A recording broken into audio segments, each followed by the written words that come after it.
So one of the promises Trump made to us was that once he's elected, he will end the war within 24 hours. Well, guess what? He won the election, and within 24 hours, Hamas calls for an immediate end to war after Trump election win. We told you guys, all these countries around the world, they didn't respect us. Once they saw the Afghanistan pullout failure, they knew that they could do whatever they wanted. They saw weakness, they saw blood in the water. But now that the big boys are back, now that the real man is back, Donald J. Trump, everyone's going to start calling for peace. Promises made, promises kept. Within 24 hours, Trump has ended the Hamas-Israel war. Now, when he's in office, let's see if he can end the Ukraine-Russia war within 24 hours. So thank you, Trump. Peace through strength. God bless Trump. This is all it took to end the war in Gaza. Trump sent a message over to Benjamin Netanyahu saying he wants the war over before he enters into office. And that's all it took. One phone call. Trump didn't even make the phone call. He had a secretary do it. And that's it, and that's all it took, and that's what's so frustrating about Joe Biden. All Joe Biden had to do was make a phone call or just stand up and say no. And the war in Gaza, in West Bank, against Lebanon, and everything else would have been ended. All he had to do was just stand up and say no. So now the war will be over in less than 2 months, because that's when Trump takes office. He did it in a phone call. And it makes all the war that's happened for the past year seem even more ridiculous and senseless. And look, even Vladimir Putin has already come into the table, and there'll be peace against him as well. Just a little bit of backbone and acting like you're a superpower when you're in charge of a superpower can stop the bad behavior of a bad dictator on the other side of the world. What is going on right now? China just announced that it hopes for a peaceful coexistence with the United States and that they respect the choice of the American people. Hold on, bro. So you telling me the second that Donald Trump gets elected, all of a sudden China want to send out good favors and good conversation, when it's really been like a cold war between us, China, and Russia for like Biden's whole term for real. And in general, of course, but yo, it was really crazy during that time. And this is the thing that I be confused about. Now, I'm not a Republican and I don't support either party, but I think people should take note that the Democrats are very war hungry. They're very blood hungry. They are constantly at odds and at wars with the superpowers across the world, bro. The Democrats are just very good at making it sound good to you. But they be doing the same thing the Republicans do. They're just way more Machiavellian. There ain't no way you telling me the second Donald Trump gets elected, all of a sudden, the other superpower in the world wants to peacefully coexist. And if that isn't feedback for you for the way that Biden ran his term and Kamala aided him, I don't know what is, bro. What? 中方愿按照相互尊重、和平共处、合作共赢的原则，与美方加强沟通，拓展合作，化解分歧，共同推动中美经贸关系朝着稳定、健康、可持续的方向发展，更好造福两国，惠及世界。中方愿。The day after Trump's victory, China Minister of Commerce states willingness to strengthen economy and trade ties with the U.S.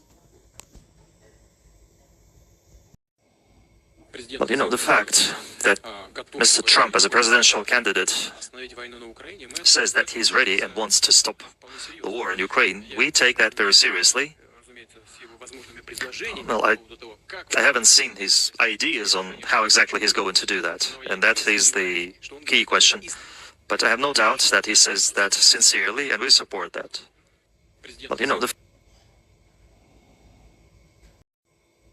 Hamas has begged Donald Trump to end the war in Gaza in a new statement. This plea comes after Trump reportedly asked Israeli Prime Minister Benjamin Netanyahu to wrap up the conflict by the time he gets inaugurated. Hamas believes Trump is required to listen to the voices of its U.S. citizens who've been protesting for the people of Gaza and make good on his word. Hamas has begged Donald Trump to end. Now look, y'all know Trump won, and the wealth effect is real. We see the markets taking off right now. This is a phenomenal opportunity for America, for the world. Already Trump is saying, look, Netanyahu, you got to end this war. Okay, by the time I'm in office, already we see Putin in Russia and them ready to do a peace deal in Ukraine. We're seeing the markets take off. Bitcoin hitting an all-time high, $75,000 per coin. Look, when Trump says we're going to be the crypto capital of the world, this is very bullish for blockchain and crypto. The most undervalued digital asset, XRP, I expect is going to create millionaires this bull cycle. Okay, this is the time to be getting into these assets. Phenomenal time in history right now. Phenomenal time in history. The wealth effect is real. The wealth transfer is real. I think that the world is going to be much better right now under a Trump presidency for the globe in regards to the war, in regards to the healthcare, you know, the big pharma. This is a Bruh, Trump barely won the election and world peace is already imminent. First thing he told Netanyahu, yo, you better get that shit cleared up ASAP. Like, before I get in office type shit. Yemen and the Houthis are like, big bro, we ain't want no problems. Matter of fact, we finna do a press conference right now. Russia and Ukraine already getting ready to sit at a table and come to an agreement like, yeah, we gotta wrap this shit up. Remember that whole BRICS situation? How they was getting backed by gold and oil and shit? Yeah, all that's breaking up. The price of oil, pew. The price of gold, pew. All that shit, Chinese yang, pew. The Indian, what they got, rubies or some shit, pew. The pound, the British pound, pew. Bruh, just the fact that this motherfucker is expected to get back in the White House, the world is already straightening out itself. Like, all the fucking news are coming in like, yo, we need to clean house before Pepe get back in the house.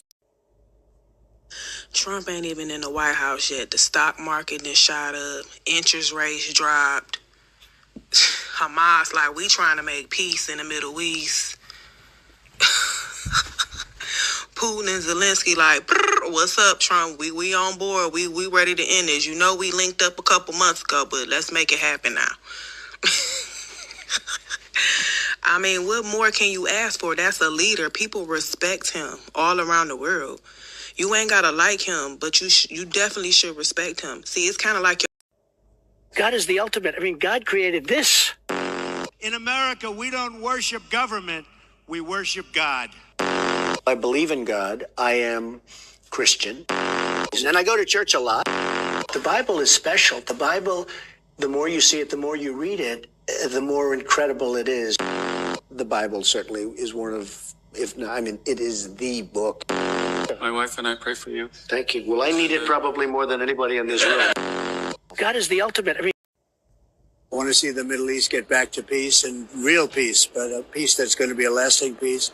And that's going to happen. I feel really, truly confident it's going to happen, and I believe it's going to happen soon. And here comes the, here comes the, here comes the. Y'all don't really want it like. I want to